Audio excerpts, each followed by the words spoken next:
And it doesn't mean to say we can't use these new things we've got as long as we can sustain them. Yes, absolutely. We can, as I said, transform our food systems, our transport systems, our energy systems, the way we build buildings. That can be done. What I'm concerned about is that because we're looking at these things externally, and we're not looking at these things in a wiser, more insightful way, that we're kind of using it's a one-horse race. So sustainable development is the term that's now embedded in all policy documents and government plans. And I'm concerned that our route to sustainable our pursuit of sustainable development may actually not take us to sustainability, because those two things are different things. Well, they are, but there again, if we're clear on what is sustainable and what isn't, and we said again at the beginning that something is either sustainable or it's not, but if a community is sustainable... Yes, but people are not clear. There's a vast amount of complete rubbish spoken about what is sustainable, and you see this embedded in policy. So in the UK we have something called the Code for Sustainable Homes, which goes up to level 6, 0 carbon. It's not till we get to about level 4.5 to 5 that actually those homes could be considered sustainable in a certain way, and still they're ignoring part of the picture. They're mainly looking at the energy use within homes, and it's not till we get to very much higher levels of energy efficiency, about 10 times more efficient than houses currently should be being built to, and an awful lot of houses that don't meet current building regs.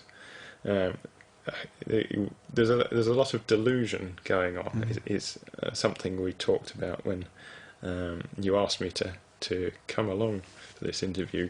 I think part of the problem with the left hemisphere approach is because it doesn't see the bigger picture.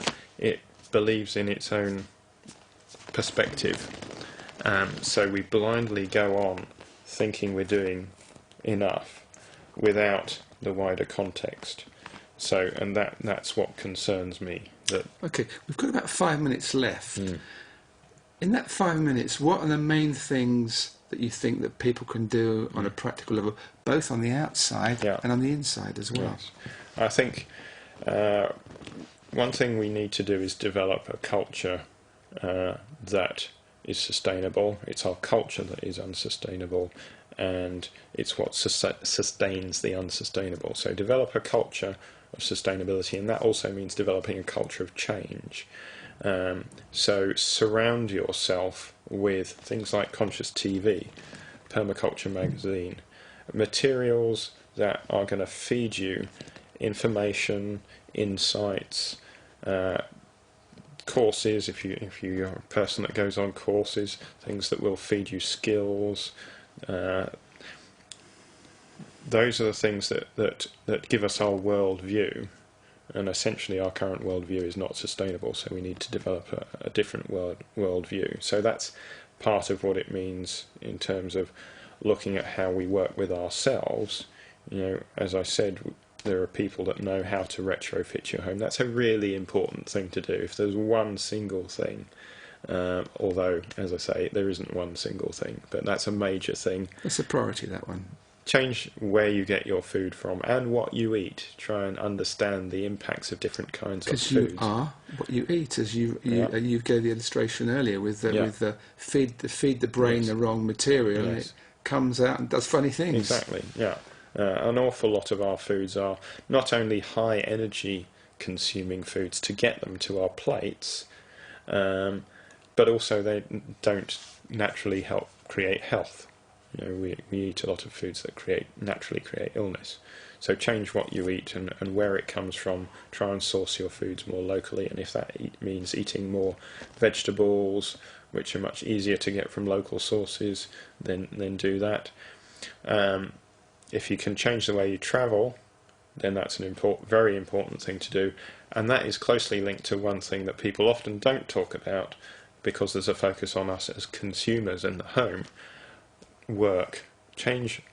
Either look at changing your work if you're in a job that is sustaining an entirely unsustainable system that is doing far more to create pollution, poverty, illness, unhappiness. It's a challenging thing to do, but it can be done. An awful lot of people have done it, and you may find you're much happier once you've done that. And if you're not willing to change your work, try and help the organisation you work for to change its impacts. And an awful lot can be done there, whether it's private sector or public sector. And the third sector, the charitable organisations, social economy is very important in all this. There's an awful lot of creativity in the social economy. So those four things, home, food, transport and work, I think give a practical small number of issues to focus on that will have a really big impact. And there's the inside as well, isn't there? There's the inside. Make sure that you're experiencing things that are not just in the normal state of consciousness. Meditate, artistic and creative activities, whether it's music or dance or physical, Tai Chi, yoga. All these sorts of things are part of a whole picture of health as well, and can help people come out of the rut that we can sometimes, quite often, be in, which has its practical sides, of course, but it won't give us the deep insights. Think about the times where you have had insights in your life.